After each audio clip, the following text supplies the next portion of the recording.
गुरुमुखों, महापुरुष संसार में जीवों के उद्धार के लिए ही अवतरित होते हैं और ऐसी रचना रचाते हैं जिससे कि जीवों का कल्याण हो, आत्मा परमात्मा से मिल जाए, जन्म मरण का बंधन समाप्त हो जाए। आप देख ही रहे हो कि हमारे श्री परमहंस दयाल जी महाराज जी ने श्री आनंदपुर दरबार की रचना की।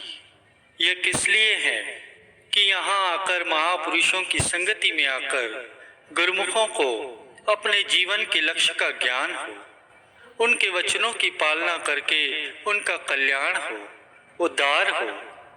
भाग्यशाली गुरुमुखों, दुनियादार इस चीज को नहीं समझते। वे खाली यही समझते हैं कि तीर्थों पर जाकर त्योहार मना लिया, बस सब कार्य हो गया। नहीं, महापुरुष कहते हैं कि आप जिस कार्य के लिए संसार में आए हो वह करो। जब जीव महापुरुषों की शरण में पहुंचता है तो ही उसे अपने लक्ष्य का पता चलता है कि संसार में वह क्यों आया है। महापुरुषों की जो कार्यवाही होती है वह सारी की सारी गुरुमुखों के उद्धार के लिए ही होती है, कल्याण के लिए ही होती है। गुरु को वीडियो लाइक करना, सब्सक्राइब करना प्लीज, कमेंट में लिखना जय श्री धन। गुरु को वीडियो आपको पूरी देखनी है प्लीज।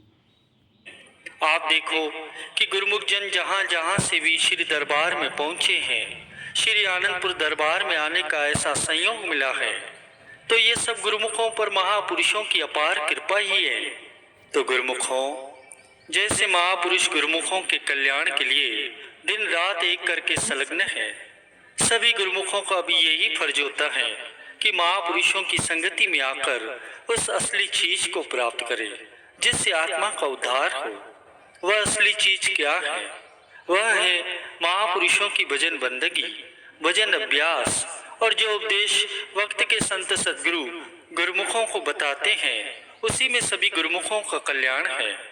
इंसान अपने विचारों से अपने उद्धार कल्याण का नहीं सोच सकता जब तक उसे वक्त के महापुरुषों की राह नुमाई नहीं मिलती, उनकी शरण में नहीं पहुंचता, तब तक उसको सही रास्ता नहीं मिल सकता।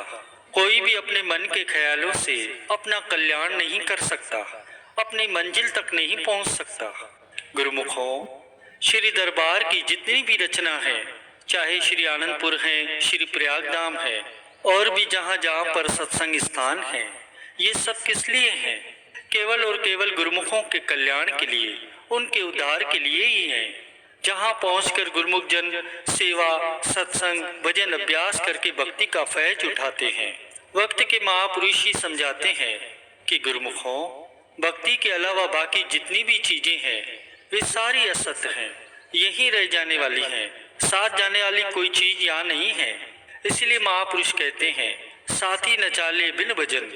महापुरुष चेतावनी दे रहे हैं, सुजाग कर रहे हैं कि केवल और केवल मालिक का नाम और भक्ति की कमाई ही जीवात्मा के साथ परलोक में जाती है, इसके अलावा बाकी सब यही रहता है। गुरुमुखों, इसी भक्ति को प्राप्त करने के लिए ही सब गुरुमुख जन यहाँ श्री दरबार में महापुरुषों के चरणों में आए हैं। ये गुरुमुखों के बड़े भाग्य हैं, तभी महापुरुषों की चरण शरण मिली है। बिना भाग्यों के किसी को भी वक्त के महापुरुषों की चरण शरण प्राप्त नहीं होती। तो भाग्यशाली हैं गुरुमुख जन जो असली चीज नाम भक्ति की प्राप्ति के लिए, असली चीज को पाने के लिए आए हैं। यह भी ख्याल रहे कि जीवात्मा का कल्याण किसी दूसरी जगह नहीं होता। महापुरुषों की शरण में आने पर ही सही रास्ता मिलता है। उनकी रहनुमाई में चलने पर, उनके वचनों की पालना करने पर ही कल्याण होता है। महापुरुषों के ये पवित्र वचन भी हैं कि जग का जीना है भला जब लग हृदय नाम, नाम बिना जग जीवना सो दादू किस काम। ते दिन गए अकार थी संगत बई न संत, प्रेम बिना दृग जीवना भक्ति बिना भगवंत। गुरुमुखों, विचार किया जाए कि जीव को जो मानुष्य जन्म मिला है और वो मानुष्य जन्म धारण करके इस संसार में आया है, तो ये उसके पूर्वले पुण्य कर्मों का ही फल है। जन्मों जन्मों के इसके भाग्य जागे, तब इसको कुदरत ने मानुष्य जन्म दिया।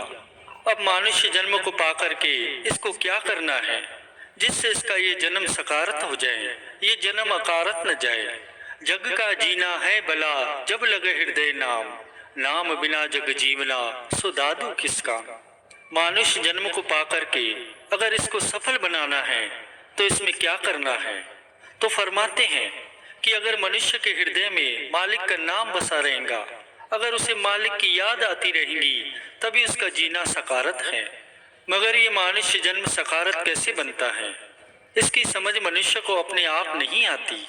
जब तक इसे संत महापुरुषों की संगति नहीं मिल जाती और उनकी संगति में ज्ञान नहीं मिल जाता, विचार नहीं मिलता, तब तक ये मालिक की याद में नहीं लगता और इसका काम नहीं बनता, जिससे इसका जीवन अकारत चला जाता है। यह कुदरती बात है। जब संत महापुरुषों की संगति में आकर विचार आता है, ज्ञान मिलता है, तब इसको समझ आती है कि मनुष्य जन्म प्राप्त करने का वास्तव में क्या लाभ है। वो लाभ यही है कि मनुष्य जन्म को पा करके जीव मालिक की भक्ति करे, भजन करे, नाम जपे और रूह जो मालिक से जन्म जन्मांतरों से बिछड़ी है, उसे मालिक के संग मिलाने का ढंग सीख ले, ताकि इसको फिर से 84 न भुगतनी पड़े, बार बार जन्मना और मरना न पड़े। इस मनुष्य जन्म को पा करके इसकी रूह का ये कारज सिद्ध हो जाए। महापुरुष तो यही चाहते हैं कि गुरुमुखों का ये असली कारज सिद्ध हो जाए। जो भी महापुरुषों की शरण में आ गए हैं, जिनको संत महापुरुषों की संगति मिल गई है, जिनको ऐसा स्वर्णिम अवसर मिल गया है, वो इस बात को अच्छी तरह समझ गए हैं कि मनुष्य जन्म को पा करके उन्हें करना क्या है, ताकि ये जन्म सकारत हो जाए, यूं ही अकारत न चला जाए। गुरुमुखों का एक एक पल, एक एक श्वास कीमती बन जाता है। क्यों? कि वो एक एक श्वास में मालिक का नाम जपते हैं, जिससे उनको